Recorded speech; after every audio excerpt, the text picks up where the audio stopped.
লোকেরা বলে কি বলো তোমার কাছে হাওয়াই খবর আসছে নাকি, জিনে খবর দিছে নাকি তোরে? কই উমর ইবনে আব্দুল আজিজ খলিফাতুল মুসলিমিন নাই, কে বলেছে তোমাকে?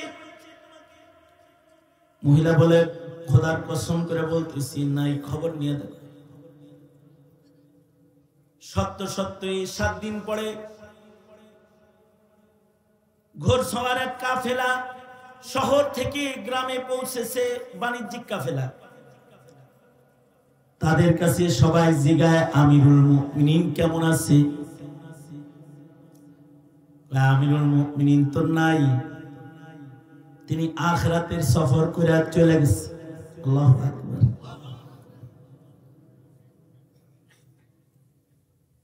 কবে মারা গেছে? কবে? কয় অমুক দিন মারা গেছে। সত্য সত্যই অমুক দিন মারা গেছে। কয় হ্যাঁ, আমরা তো খবরটা মরার সাথে সাথে পাইছি।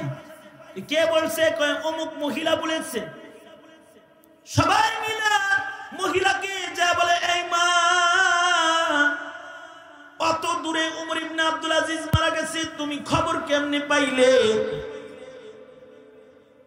আমি খবর পাইছি নদীর ঘাটে যায়, কারণ আমি নদীর ঘাটে উমর ইবনে আব্দুল আজিজের শাসন আমলে বাঘ ছাগলকে একসাথে পানি পান করতে দেখেছি। বাঘ ছাগলের উপরে আক্রমণ করে নাই। সেদিন হঠাৎ করে দেখি বাঘ ছাগলকে খাইতেছে। আমি তখন কনফার্ম হয়েছে, যতদিন উমর ইবনে আব্দুল আজিজ বাঁচা ছিল বনের হিংস্র প্রাণীগুলাও ভদ্র হয়ে গেছিল। আল্লাহু আকবার জোরে করে বলে। কারণ তার শাসনের প্রভাব বনের হিংস্র প্রাণীর উপরেও পড়ে গেছে। যখনই বাঘে ছাগলের রক্ত খেয়েছে আমি কনফার্ম হয়ে গেছি উমর বাঁচা নাই। সত্য সত্যই উমর ইবনে আব্দুল আজিজ চলে গেছে। তার মানে একজন হাকিমের প্রভাব সমাজের রন্ধ্রে রন্ধ্রে পড়ে যায়। আজকে যদি বাংলাদেশি শাসক যদি একজন ভালো বসে যায়, শরীর চুরি বন্ধ হয়ে যায়, সব বুজুর্গ হয়ে যায়, ডাকাত গুলা সব তবলিগে সিলা লাগাইতে চলে যাবে। কথা বলে না কেন? জোরে আওয়াজ করে বলে না কেন? যারা ইফটিজিং করতো তারা বলবে বোরকা চাই, বোরকা চাই। ওরা বলবে বোরকা চাই, কারণ ভয় এসে যাবে ওদের ভিতরে, যদি ধরা খাই তাইলে সার নাই। ওই যে উমরে ফারুক, ওনার হুকুমতের প্রভাব অন্ধকারের ভেতরে আছে। হযরত উমর ঘুরবার লাগছেন, মা মেয়ে কথা কয়, দুধের ভিতরে মায়ে মেয়েরে পানি মিশাইতে কয়। হযরত উমর দরজায় দাঁড়ায় দাঁড়ায় শুনতেছে। মেয়ে কয়, মা উমরের শাসন জারি, এরকম 2 নম্বরই করলে ডাক্কা নিয়ে একেবারে সোজা সাপটা জেলে ঢুকে দেবে। উমর কি জানবো নাকি রাতের আন্ধারে করতেছে? উমর কি আমাকে ঘরে আসে নাকি যে আমাকে সাজা দিবে? মেয়ে মুত্তাকি, মেয়ে বলে উমর নাই তাতে কি, মা ঘরে আল্লাহ নাই? উমর রে ভয় পাইলা, উমরের শাসন রে ভয় পাইলা, আল্লাহ রে ভয় পাইবে না। এটা হলো শাসন। এটা যেমন করে মানুষকে অপরাধ মুক্ত করে, শাসন সুশাসন করার দায়িত্ব হলো হুকুমরান, যিনি বাদশাহ হবে দেশের তার। আর আরেকটা হলো হৃদয় রাজ্যে শাসন। হৃদয় রাজ্য শাসন করার জন্য আল্লাহ তাআলা যুগে যুগে নবী পাঠাইছে। কিয়ামত পর্যন্ত আর নবী আসবে না। এরকম আলেমদের সামনে আপনারা বসবেন, আলেমরা আপনাদের হৃদয় রাজ্য শাসন করবে। হৃদয় যত ভালো হবে তখন আর পুলিশ লাগবে না, বাহিনী লাগবে না। অন্ধকারের ভেতরেও হৃদয় রাজ্য শাসন ভালো হয়ে গেলে, মুত্তাকি হয়ে গেলে, অন্ধকারের ভেতরেও কোনো অপরাধ হবে না। এজন্যই আল্লাহর রাসূল বলেন, বাদিরু সিদ্দাম বিল মাউত ইমরাতাস সুফাহা। তোমরা দুষ্ট শাসক ঠেকাও। এর অর্থ কি? তোমরা দুষ্ট শাসক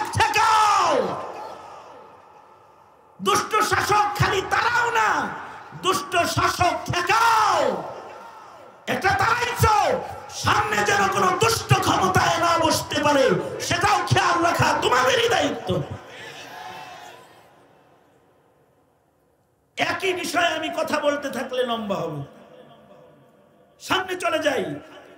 আল্লাহর রাসূল বলেন অকাসরাতাশ শুরাত, একটা সময় আসবে যখন পুলিশ বেশি হবে কিন্তু এই পুলিশে অপরাধ বেশি করবে, তখন তোমাদেরকে পুলিশকেও শাসন করতে হবে।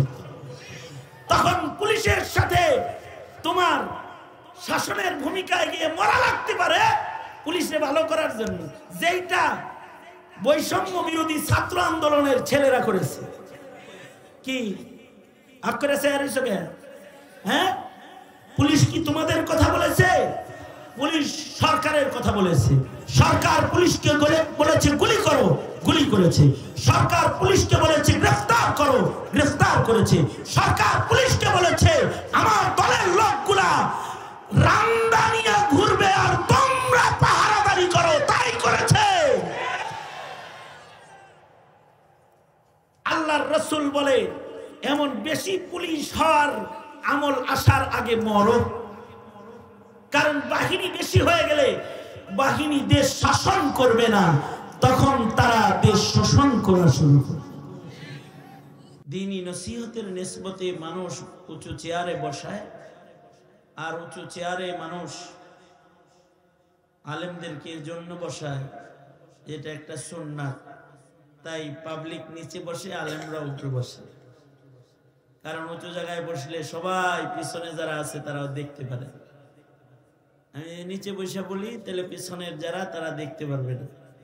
এই জন্যে জুমার নামাজের খুতবা যখন দেয় তখন উঁচা জায়গায় মিম্বরে দাঁড়ায় দেয়।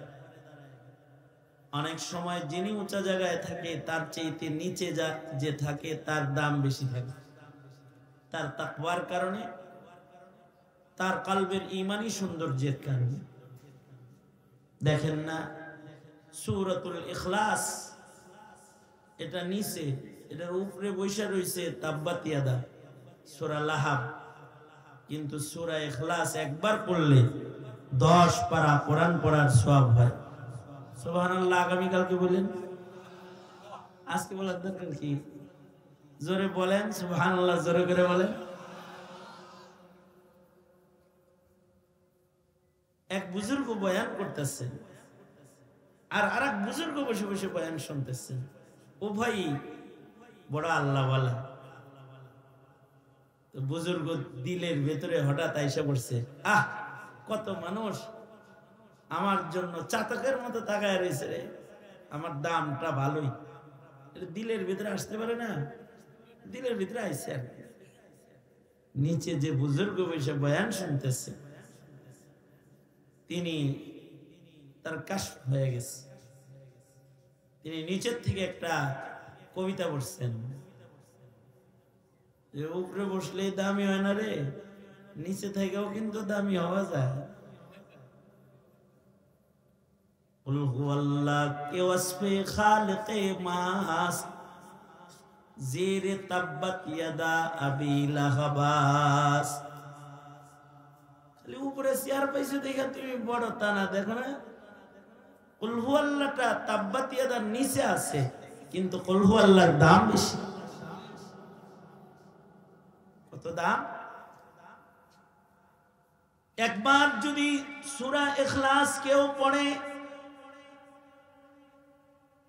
10 পারা কোরআন পড়ার সওয়াব জমা হয়। 2 বার যদি কেউ পড়ে 20 পারা পড়ার সওয়াব জমা হয়। 3 বার যদি সূরা ইখলাস কেউ পড়ে 1 খতম কোরআন পড়ার সওয়াব জমা হয়। 6 বার যদি কেউ সূরা ইখলাস পড়ে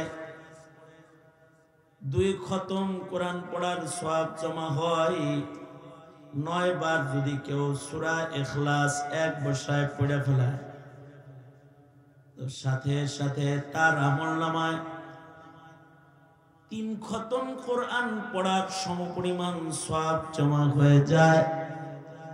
আর আরেকবার বাড়ায় যদি 1 বসায় কেউ 10 বার সূরা ইখলাস তেলাওয়াত করে ফেলে, মহান আল্লাহ খুশি হয়ে বান্দার পুরস্কার হিসেবে তার জন্য জান্নাতে আল্লাহ তাআলা একটা প্রাসাদ বাড়ি নির্মাণ করে। দেখছেন কত সুন্দর করে আপনারা সুবহানাল্লাহ বললেন। সুবহানাল্লাহ বলার সাথে সাথে জান্নাতে একটা গাছ হয়ে গেছে, ছায়াদার গাছ, দৌড়াইতে পারবেন, ঘোড়া দৌড়াইতে পারবেন এদের নিচে। আবার বলছেন আরেকটা গাছ হয়েছে, আবার বলছেন আরেকটা গাছ হইল। মানব জীবনে এই ইবাদতের বাণিজ্যটাই হলো আসল বাণিজ্য, নেকির বাণিজ্য, নেকি কামাই, এটা মানব জীবনের শ্রেষ্ঠ কামাই। এই কথা বললে কানে ধরে উঠাই দেব, এদিকে তাকাও, দোনো হাত উপরে তোলেন, আমার দিকে থাকেন। বেশি সময় থাকবো না, আজকে প্রথম দিন তো, তাড়াতাড়ি শেষ হবে কিন্তু। সোজা করেন, নাড়া চাড়া দেন, কি সুন্দর দেখা যায়। আওয়াজ করেন, বলেন সুবহানাল্লাহ, বলেন আলহামদুলিল্লাহ, লা ইলাহা ইল্লাল্লাহ, আল্লাহু আকবার। হাত নামান, এই যেমন আমার দিকে ছিলেন ওরকম এই দিকে থাকেন, এক হাত তুলে, শোনেন নাই কি বলছি, এক হাত তুলে চেক করতেছি শোনা যায় কিনা আপনাদের, আপনারা শোনেন কিনা। নামান। তো মুহতারাম হাজিরিন, আমি যেটা বললাম, আর অনেক বক্তারা যখন ওয়াজে বসে না, তখন দুনিয়ার যত লকব আছে সব তারে দিয়ে দেয়। কেন? মানুষের কাছে বড় করে বেশ করে, আসলে উপরে বসলেই বড় হয় না। যাদের হৃদয় ভালো তারা বড়।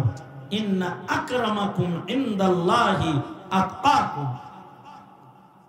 যাদের অনেক লকব আছে তারা বড় না, যাদের হৃদয়ে তাকওয়াল্লাহ আছে তারা আল্লাহর কাছে সম্মানিত। আল্লাহু আকবার। এরকম হইতে পারে যে নিচে এমন হৃদয় আলা বসা আছে যার দাম আমার মতো খালিদ সাইফুল্লাহর চাইতে অনেক বেশি। আল্লাহ তাআলা এই মজমার সকলকেই হৃদয় ভালো মুমিন হিসেবে কবুল করে নেন, বলেন আমিন। যাক, এই চ্যাপ্টার বাদ আমি আপনাদের সামনে একটা আয়াত পড়ছি, একটা হাদিস পড়ছি। হাদিস থেকে আগে বলি কিছু কথা। সবার তো মরতে হইব, কিন্তু নবীজি বলছেন তোমরা মৃত্যুর জন্য প্রস্তুত হও, তাড়াতাড়ি মরো, তাড়াতাড়ি মরো। জমিনে কিছু জিনিস জীবনের বিনিময়ে হলেও তোমরা জমিনে কিছু জিনিস হইতে দিবা না। তাড়াতাড়ি মরার অর্থ কি? অর্থাৎ তোমাদের জীবন থাকতে তোমরা জমিনে কিছু জিনিস হইতে দিবা না। 6টা জিনিস জমিনে হইতে দিবা না।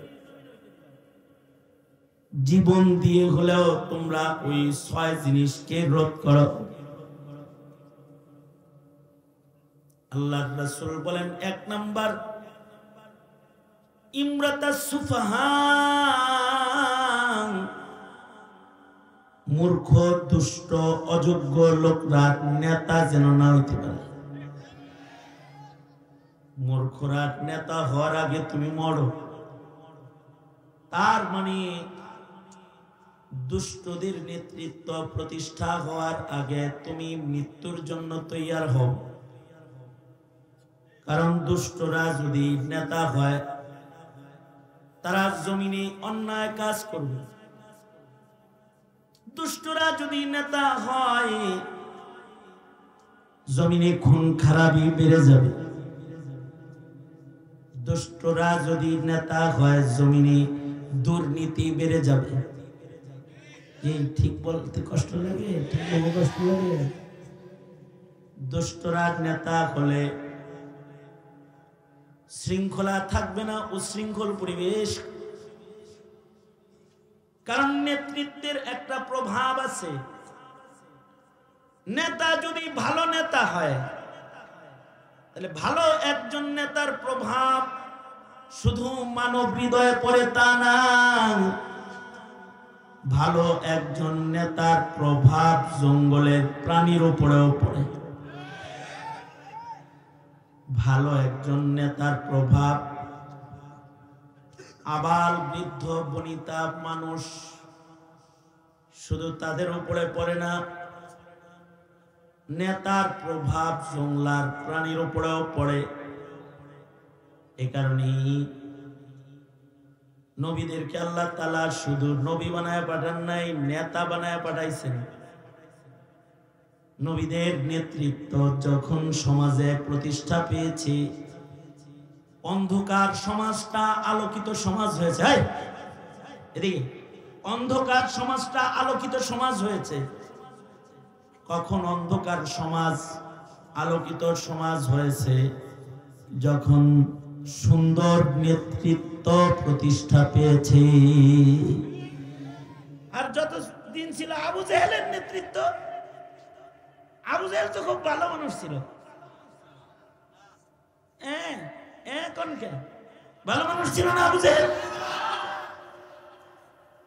আবু জাহাল ও যতদিন নেতা ছিল ততদিন জমিনে দুর্নীতি ছিল, ততদিন নারীর জিন্দা দাফন কুকর্ম ছিল, ততদিন শরাব পান করা মানুষ নিজের জন্য গৌরবের মনে করত, ততদিন জেনা ব্যভিচার এগুলোকে মানুষ সাধারণ জিনিস মনে করত।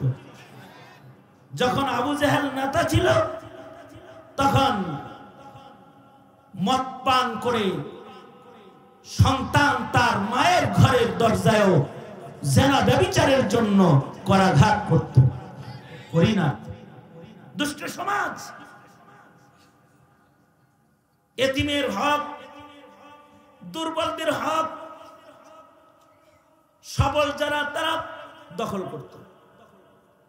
কিন্তু যেদিন নেতৃত্বের পরিবর্তন হয়েছে ফতেহ মক্কার মাধ্যমে, আবু জেহেল যতদিন নেতা ছিল ততদিন মূর্তি পূজা ছিল। আবু জেহেল যতদিন নেতা ছিল ততদিন গোত্রে গোত্রে যুদ্ধ বিদ্রোহ ছিল। কিন্তু যখন নেতা হয়েছে ভালো, নেতা হয়েছেন মুহাম্মাদুর রাসূলুল্লাহ সাল্লাল্লাহু আলাইহি ওয়াসাল্লাম, এবার নারীর অধিকার প্রতিষ্ঠা পেয়েছে। এবার জেনা ব্যভিচার নাই, জিন্দা দাফন নাই, কন্যা জন্ম হইলে তারে জীবিত দাফন নাই। এবার কন্যাদের অধিকার প্রতিষ্ঠা পেয়েছে, কারণ কন্যা লালন করা যে ইবাদত, এটা নেতা জমিনের মানুষদেরকে বলে দিয়েছে। 3 কন্যার বাপ হলেও কোনো সমস্যা নাই, সম্মান, জান্নাতে নবীর সাথে থাকবে। নেতার নীতি বড় সুন্দর, গোলাম আজাদ করলে জান্নাত পেয়ে যাবে। মানুষ মানুষের গোলাম থাকার দরকার নাই, গোলাম কেন আজাদ করো, মানুষকে গোলামির জিনজির থেকে আজাদ করে দাও, আল্লাহ তাআলা তোমাকে জান্নাতের আজাদ জিন্দেগি দান করবে। আল্লাহু আকবার। মানুষের অধিকার প্রতিষ্ঠা পেয়েছে, মায়ের সম্মান প্রতিষ্ঠা পেয়েছে, ভাইয়ের হক প্রতিষ্ঠা পেয়েছে। এমনকি মরুভূমির উপর দিয়ে যদি কোনো সুন্দরী রমণী অলঙ্কারে সুসজ্জিত হয়ে সুদূর ইয়ামান থেকে পায়ে হেঁটে মদিনায় আসছে, নেতা ভালো, হুকুমত ভালো, নেতৃত্ব ভালো, দেশের আইন ভালো, দেশে ইনসাফ আছে, চুরি করলে হাত কাটা হয়, জেনা ব্যভিচার করলে সঙ্গে সার করা হয়, তাকে মৃত্যুদণ্ড দেওয়া হয়, শরাব পান করলে তাকে দুর্রা মারা হয়, যদি সে আমিরুল মুমিনিন উমরের ছেলেও হয় তাও তাকে দুর্রা মারা হয়, জেনা করলে সঙ্গে সার করা হয়, যদি সে কালিমা পড়া মুমিনও হয়। আইন ভালো, নেতা ভালো, জমিনের মানুষ কত ভালো যে হযরত ওমর যখন নেতা, সুদূর ইয়ামান থেকে একটা যুবতী নারী, সুন্দরী নারী, গহনা সজ্জিত অবস্থায় পায়ে হেঁটে একা একা ইয়ামান থেকে মরুভূমির উপর দিয়ে মদিনা পর্যন্ত পায়দল হেঁটে চলে এসেছে। হযরত ওমর তাকে বলে, তুমি একা আসলে কেন? কয়, আমার কোনো মাহরাম পুরুষ নাই। হযরত ওমর বললেন, তুমি জমিনের মানুষদেরকে কেমন পেয়েছ? মহিলাটা বলে, জমিনের মানুষদেরকে মুত্তাকি পেয়েছি, কারণ আমার মতো যুবতী সুন্দরী নারী সুসজ্জিত অবস্থায় ইয়ামান থেকে মদিনা পর্যন্ত পায়ে হেঁটে আসছি। একটা যুবক পাওয়া যায় না যে যুবকটা আমার সৌন্দর্যের দিকে চোখ উঠায়া তাকায়। আল্লাহু আকবার। এই যে সুন্দর সমাজ, এটা দুষ্ট নেতৃত্ব দিয়া প্রতিষ্ঠা পায় না। যারা চেয়ার বুঝে, মানুষের অধিকার বুঝে না, মানুষের অধিকার বুঝে না, চেয়ার বুঝে, তাদের দ্বারায় জমিনের শান্তি প্রতিষ্ঠা হয় না।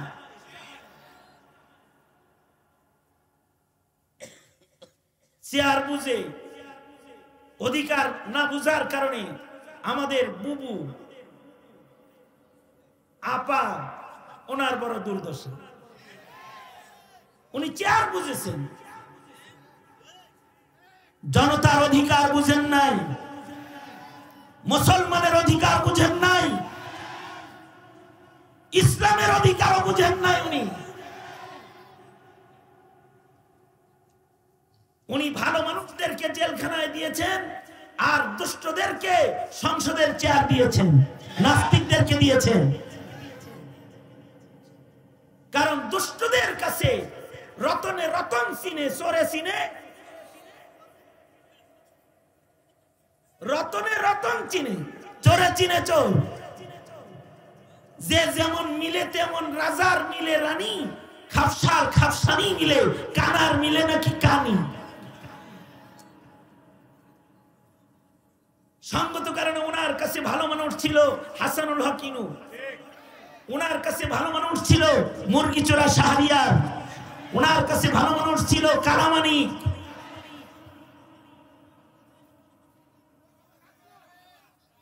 সব নাম মুখে উচ্চারণ করতে চাই না, আমি সব নাম বলতে চাই না, কিন্তু ওনার কাছে খারাপ মানুষ ছিল মামুনুল হক, ওনার কাছে খারাপ মানুষ ছিল জুনায়েদ বাবুনগরী, ওনার কাছে খারাপ মানুষ ছিল আল্লামা দেলোয়ার হোসেন সাইদি, কোরআনের কথা বলতো, ওনার কাছে খারাপ মানুষ ছিল, ওনার কাছে খারাপ মানুষ ছিল এই দেশের আলেমরা, যাদেরকে ঢালাও গ্রেফতার করে জেলখানায় আটকেছে।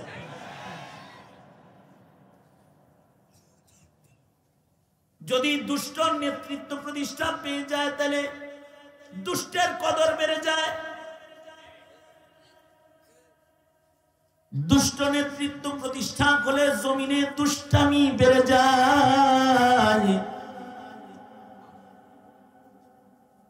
দুষ্ট নেতৃত্ব প্রতিষ্ঠা পেলে ব্যবসায়ী দুষ্ট হয়ে যায়, ব্যাংকাররা দুষ্ট হয়ে যায়, অফিসাররা দুষ্ট হয়ে যায়। দুষ্ট নেতৃত্ব প্রতিষ্ঠা পেলে জমিনে দুষ্ট কাজ বেড়ে যায়। এ কারণে আল্লাহর রাসূল বলে, দুষ্ট জালিম উৎখাত করতে প্রয়োজনে মরো। আবু সাইদ মরে গেছে, মুগ্ধ ছড়ায়া মরে গেছে। মিশন হলো জালিমের জুলুম বন্ধ করো, জগদ্দল পাথর মাথার থেকে সরাও। আলেমরা শহীদ হয়েছে, রাজপথে আলেমদের রক্ত ঝরেছে, শাপলা চত্বরে মাসুম মাসুম বাচ্চাদের রক্ত ঝরেছে। দুষ্ট নেতৃত্ব প্রতিষ্ঠা হতে দেয়া যাবে না। দুষ্ট তারাইতে যেমন হয়, এটা যেমন বুঝছো, 5 তারিখে দুষ্ট তারাইছে, দুষ্ট ঠেকাইতে হয়। এক দুষ্ট তারাইলা আর এক দুষ্ট বসাইলা, তাহলে জমিনের হালাত আবার ভালো হবে না মন্দ হবে? জোরে আওয়াজ করে বলুন। খুব হুঁশিয়ার।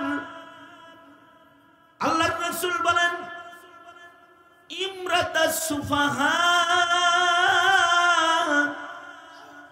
দুষ্টরা নেতা হওয়ার আগে তুমি মইরা যাও, অর্থাৎ জীবনের বিনিময় হলেও জালিম ঠেকাও। নির্দেশনা মুহাম্মাদুর রাসূলুল্লাহ সাল্লাল্লাহু আলাইহি ওয়াসাল্লাম।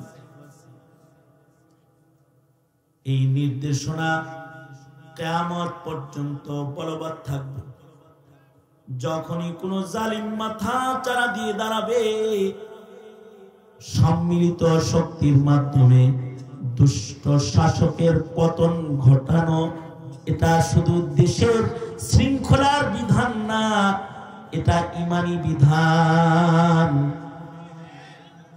এটা ইমানি জিম্মাদারি। মরো, তাড়াতাড়ি মরো, অর্থাৎ জীবন দাও, কিন্তু তোমরা কিন্তু দুষ্ট নেতৃত্ব তোমরা প্রতিষ্ঠা হতে দিও না। নেতৃত্বটা যদি ভালো হয়, যেমন উমরে সানি উমর ইবনে আব্দুল আজিজ রাহমাতুল্লাহি আলাইহি, যাকে বলা হয় দ্বিতীয় উমর, যাকে বলা হয় ষষ্ঠ খলিফা, ওনাকে বলা হয় উমর ইবনে আব্দুল আজিজ রাহমাতুল্লাহি আলাইহি। ওনার আলাদা একটা শান আছে, উমরে সানি, দ্বিতীয় উমর। উনি খোলাফায়ে রাশিদিনদের পরে খলিফা হিসেবে সর্বোচ্চ সম্মান ওনার।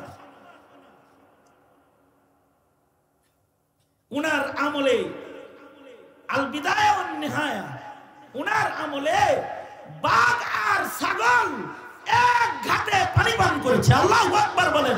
বাঘ ছাগল এক ঘাটে পানি খেয়েছে। এক মহিলা ঘাটলার পারে গেছে থালাবাটি ধুইতে, যায় চিৎকার করতেছি। কি চিৎকার করে? এই উমর ইবনে আব্দুল আজিজ বাচ্চা নাই। যেখান থেকে এসে উমর ইবনে আব্দুল আজিজ বাচ্চা নাই চিৎকার করতেছে, ওই জায়গা থেকে উমর ইবনে আব্দুল আজিজের গণভবন অনেক দূরে। মানে উপমা দেওয়ার জন্য গণভবন কইলাম। 15 দিন লাগবে পায়ে হাইটা যাইতে। এত দূর থেকে মহিলা চিৎকার করে বলে, উমর ইবনে আব্দুল আজিজ গণভবনে আর নাই। কারণ জমানাটা তখনকার অ্যানালগ জমানা, এই জমানার মতো ডিজিটাল জমানা না যে আমি বয়ান করতেছি লাইভ হইতেছে, সারা দুনিয়া দেখতেছে। যার হাতে মোবাইল আছে সে সামনে বসে শুনতেছে। জমানাটা হলো এমন যে এক এলাকায় কেউ যদি, হাজি সাহেব কষ্ট হইলে আপনার ছুটি, কষ্ট হইতেছে না তো? জ্বর জ্বর জ্বর হয়েছে, প্যানাডল খাওয়ায় বসায় রাখছি। সাইদ ভাই বসবেন তো নাকি তারা আছে? বুঝাপড়া তো আসলে আপনাদের লগে হইব কালকে, কারণ কালকে আইব। আমি কিছু এমনি কিছু কথা কই আর কি।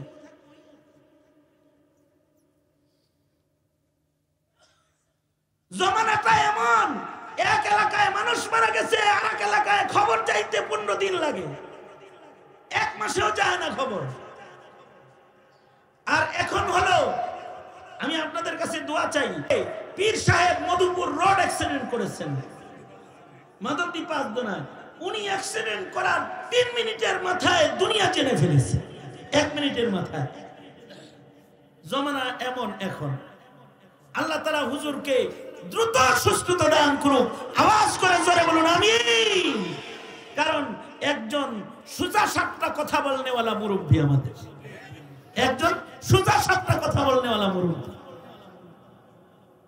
যার সন্তানগুলা সব জেলখানায় থাকতেও তিনি হাসিনারে প্রধানমন্ত্রী কইয়া নাম লয় নাই, কইছে হাসিনা ভালো হয়ে যায়। তখনও বলছে ওনার মাথায় গুলি করা হয়েছে, তখনও বলছে হাসিনা ভালো হয়ে যা, গুলি করার পরেও বলছে আল্লাহ হযরতকে সুস্থ করে দেখ। আমিন। উনি অসুস্থ হইলেন, 1 মিনিটের মাথায় সারা দুনিয়া জানলো। জমানা এখন ডিজিটাল জমানা, কি ডিজিটাল, আর তখন ছিল অ্যানালগ জমানা। এক জায়গায় মরণ, মানুষ মারা গেলে খবর পৌঁছতে লাগে 1 মাস 15 দিন, আর এই 15 দিনের মাসাফাতে দাঁড়িয়ে সে চিৎকার করে, এই উমর ইবনে আব্দুল আজিজ মারা গেছে। লোকেরা বলে, কি বলো, তোমার কাছে হাওয়াই খবর আসছে নাকি, জিনে খবর দিছে নাকি তোরে? কই উমর ইবনে আব্দুল আজিজ খলিফাতুল মুসলিমিন নাই, কে বলেছে তোমাকে? মহিলা বলে, খোদার কসম করে বলতেছি নাই, খবর নিয়ে দেখো। সত্যই 7 দিন পরে ঘোড়সওয়ার এক কাফেলা শহর থেকে গ্রামে পৌঁছেছে, বাণিজ্যিক কাফেলা। তাদের কাছে সবাই জিগায়, আমিরুল মুমিনিন কেমন আছে? আমিরুল মুমিনিন তো নাই, তিনি আখিরাতের সফর করে চলে গেছে। আল্লাহু আকবার।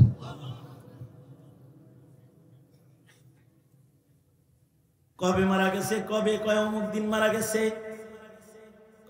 সত্যই অমুক দিন মারা গেছে। কয় হ্যাঁ, আমরা তো খবরটা মরার সাথে সাথে পাইছি।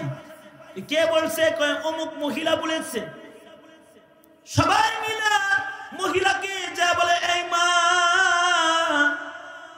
অত দূরে উমর ইবনে আব্দুল আজিজ মারা গেছে, তুমি খবর কেমনে পাইলে? আমি খবর পাইছি নদীর ঘাটে যায়, কারণ আমি নদীর ঘাটে উমর ইবনে আব্দুল আজিজের শাসন আমলে বাঘ ছাগলকে একসাথে পানি পান করতে দেখেছি।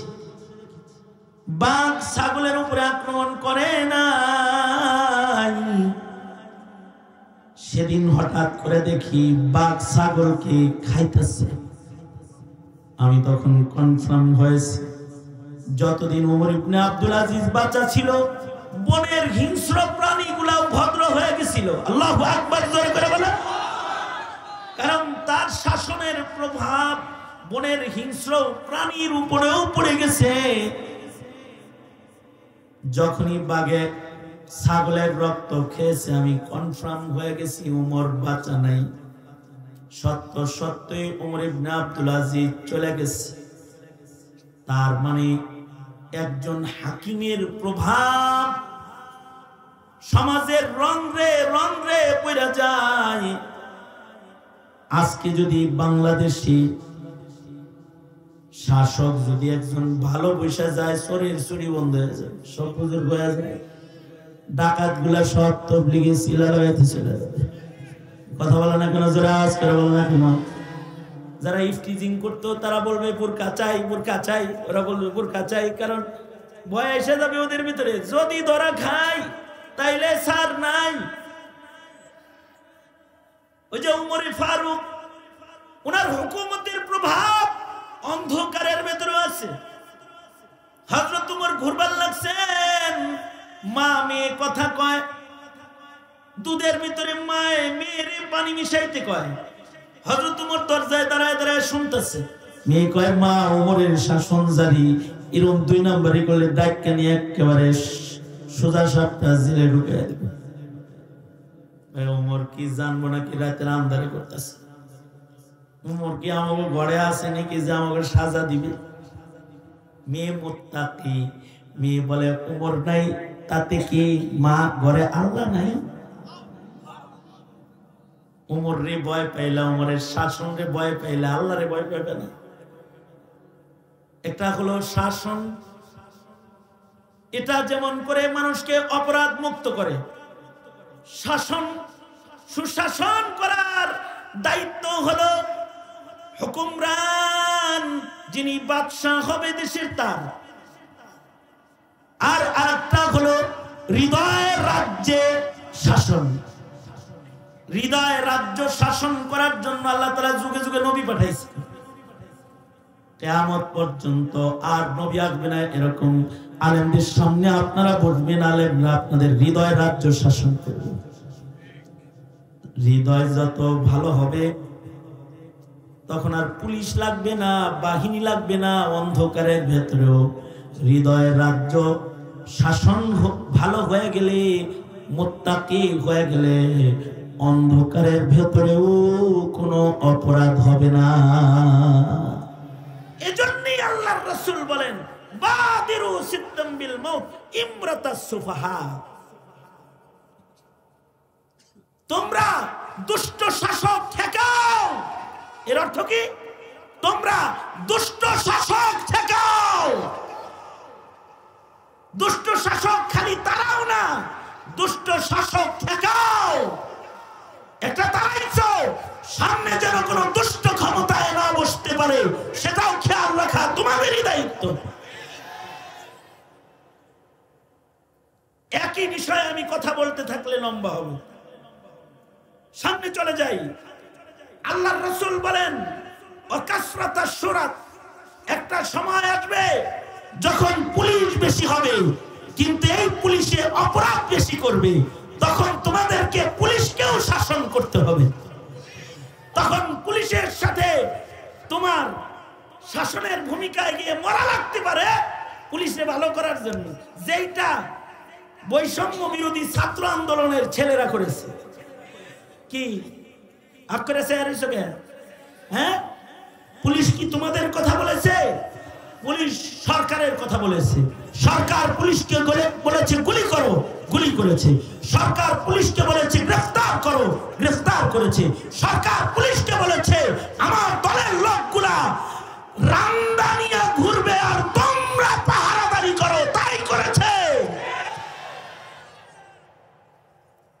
আল্লাহর রাসূল বলে, এমন বেশি পুলিশ হওয়ার আমল আসার আগে মরো। কারণ বাহিনী বেশি হয়ে গেলে বাহিনী দেশ শাসন করবে না, তখন তারা দেশ শোষণ করা শুরু করবে। কয় নাম্বার গেল? বেশি কথা কইতে চাই না। বাহিনী এক সময় কম ছিল, তখন অপরাধ কম ছিল। বাহিনী যত বাড়তেছে, যত গোয়েন্দা সংস্থা বাড়তেছে, যত ডিবি বাড়তেছে, যত র্যাব বাড়তেছে, যত বাহিনীর সদস্য বাড়তেছে, তত বাহিনী খারাপ হইতেছে। সেই বাহিনীর দ্বারাই দেখা যায় অপরাধ হইতেছে, জালেম শেল্টার পাইতেছে। এই দুনিয়ায় যত দেশ আছে, যত দেশে জালেমরা বসে রয়েছে, সব বাহিনী শেল্টারে। কি কথা বলেন না কেন? সব বাহিনীদের শেল্টারে জালেমরা বসে থাকে। কারণ বাহিনীরা তখন হয়ে যায় আল্লাহর গোলাম, থাকে না, তারা হয়ে যায় মাখলুকের গোলাম। সরকার খুশি করার জন্য সব করবে।